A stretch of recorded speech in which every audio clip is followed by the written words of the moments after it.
Australians love their utes. We buy plenty of them. And this week we are road testing one of the traditional ones that have been the foundation of sales over the years. It is the Mitsubishi Triton, and we're doing the GLS model with a dual cab.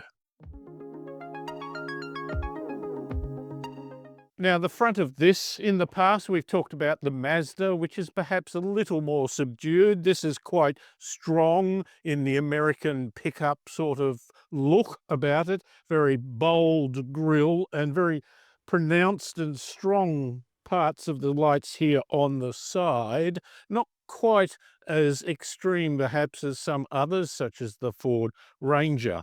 But the new model has a number of important features. Still got the twin turbo diesel engine, but it's now had some refined gearbox, still a 6-speed automatic. Down the side, some strong angles to it. This line here, if I step back, you can see that it is a very, very strong line along the bottom.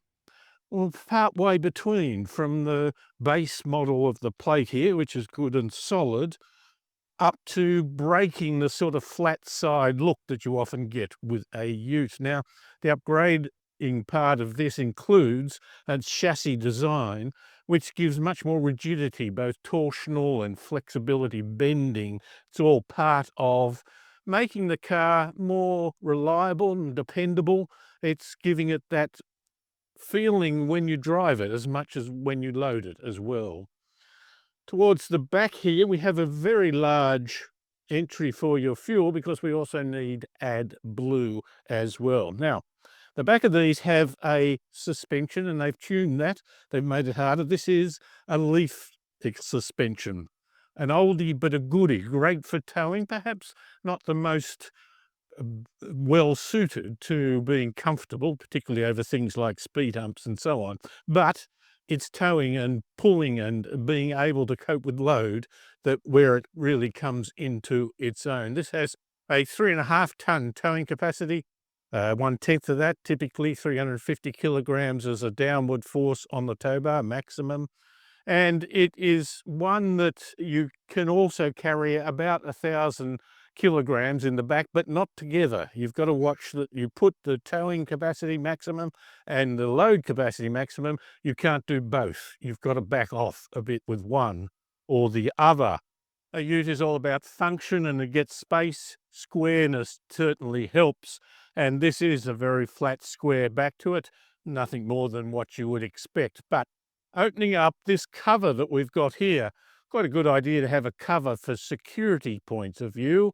If you're in a family and particularly are going away, you're not just throwing things on at the work site.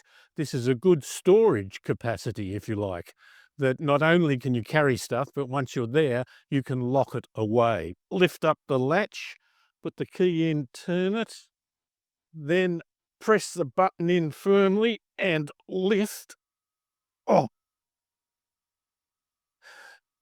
thing about this is it gives you security, but it does stop access. We all know that utes are pretty tall on the side here. That makes it a bit difficult. When you add this into it, you are limiting your ability, particularly to get up to the back of the car. But nonetheless, they've increased the length here, but by 35 millimeters sounds good in a press release, but we're not talking huge numbers, but still 1.55 meters is pretty good within the class. The intrusion of the wheel wells does make a difference to capacity. That's true of any ute. Okay, lifting it, hydraulics, not too bad. Got to be a bit of effort.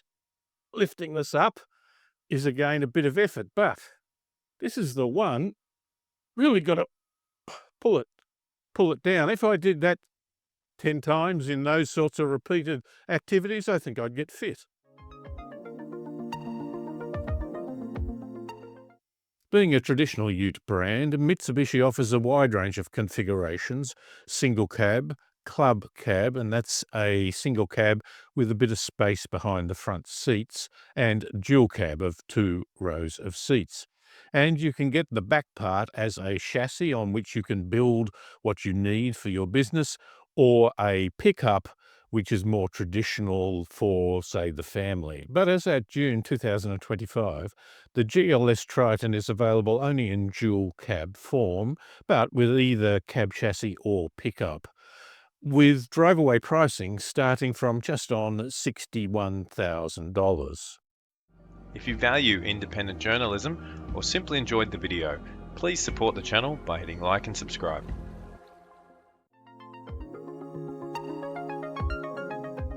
This layout is somewhat old-fashioned. For example, it's just about a 9-inch screen. That's holding me to iPhone.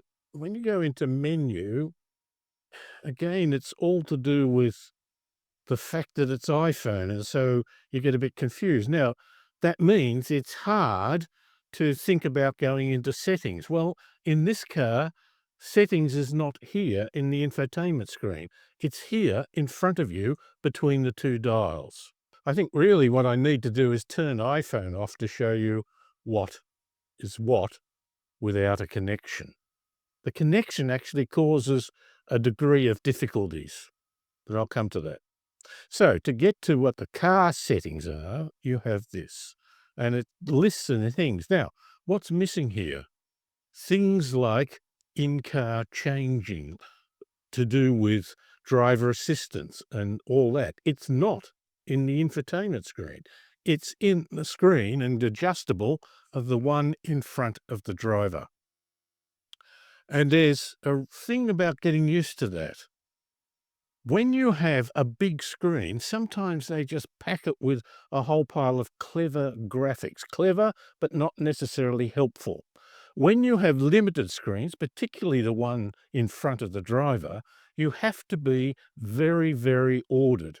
A colleague of mine once did this idea of looking at whether you make pretty shapes or whether you actually communicate. What he found was there was a thing called reading gravity. You tend to look into that corner and go down. Now, the fact that you go across and down is not too much of a problem. When you have a big screen, they've got something here and to go back you go over here, and they're not standard, and they certainly don't relate necessarily to the computer you're using with a word processor. In terms of things like back and so on, it becomes cumbersome. It doesn't have a flow of the eyes. And I think while this is old-fashioned, there is something to be said for the simple logic and the simple progression that you have to go through. It's beeping at me because I didn't put it in park. Now, I'm in the car and let's get it started. Didn't hold it long enough. There's enough adjustment on the seat, which gives me some very nice leg room, but when I'm back all the way, it's a little bit too straight arm for comfort for me. And of course this goes up and down, but not in and out.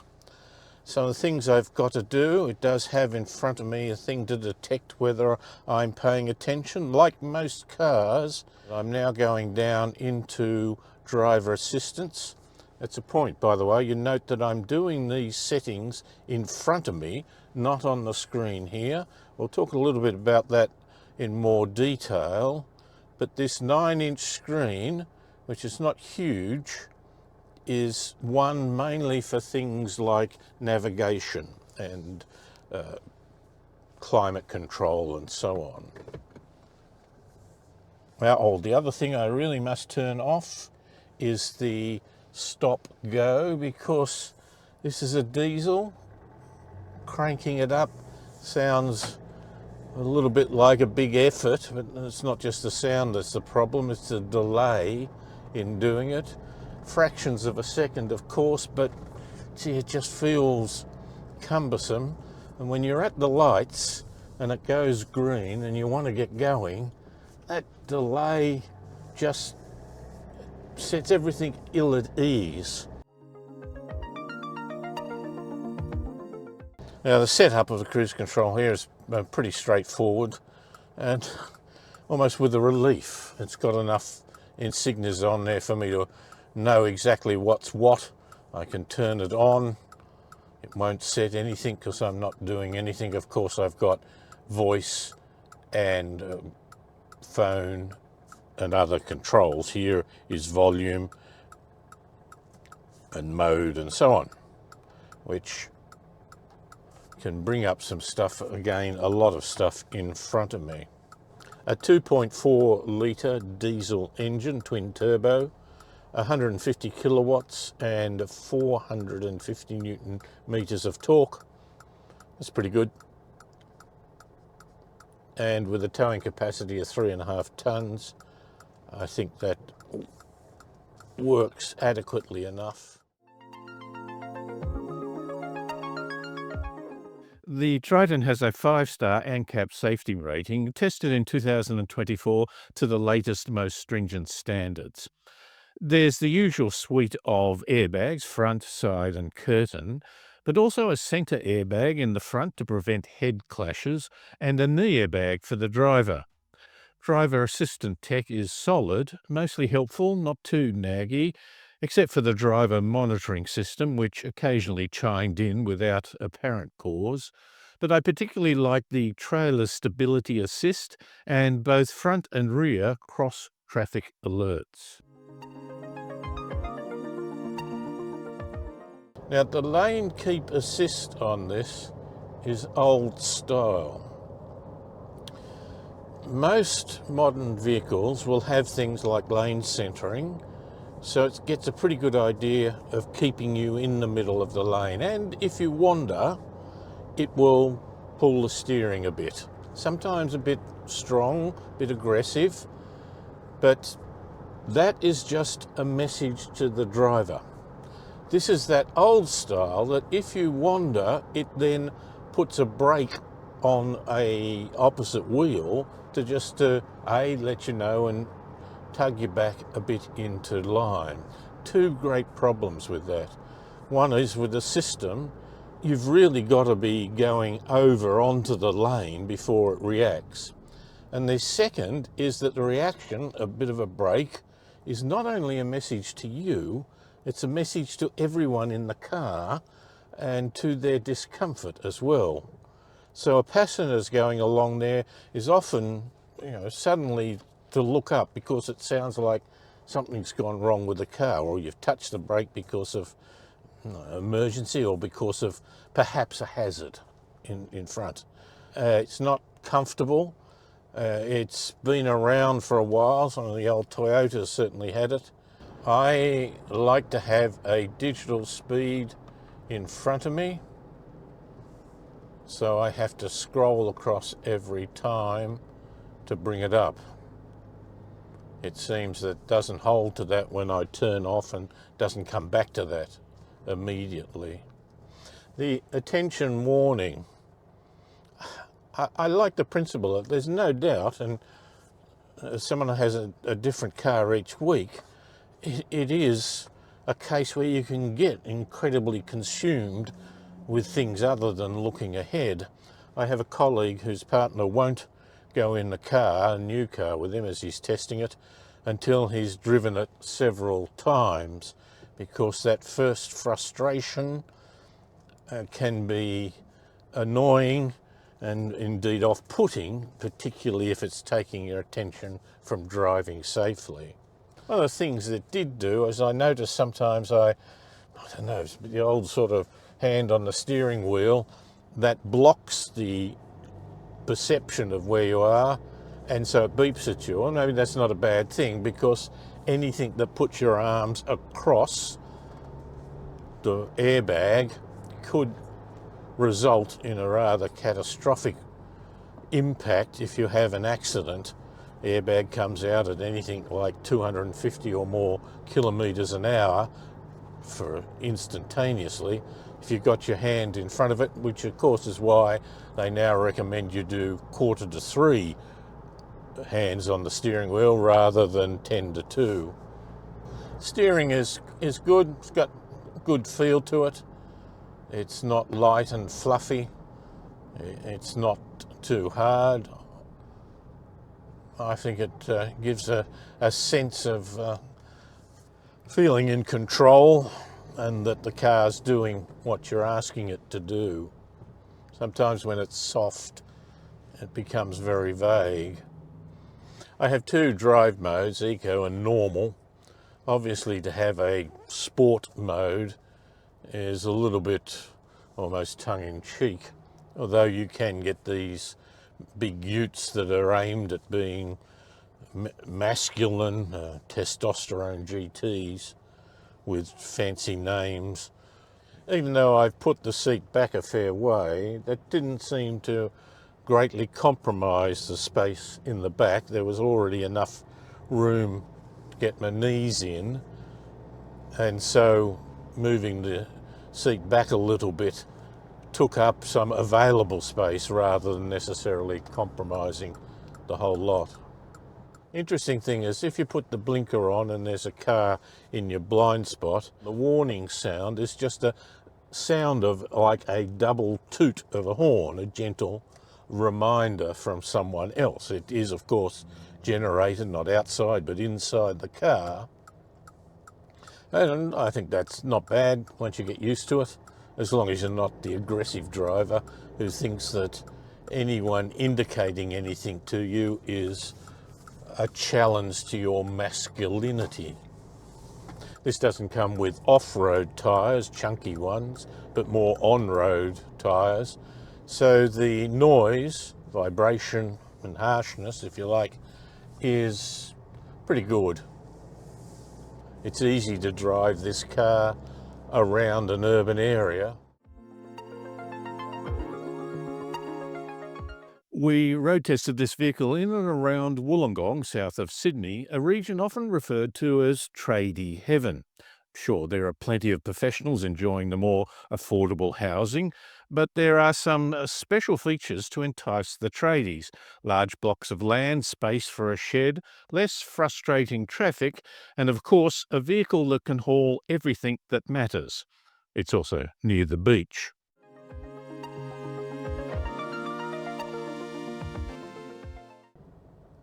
The dials are very simple. They're analog dials, typical tacho on the left, speedo on the right, tacho red lined, or start a bit orange but almost particularly into the red at 4,000 revs per minute. They're not cluttered and the general information is not bad. There are a few things, like I'm in normal two-wheel high drive.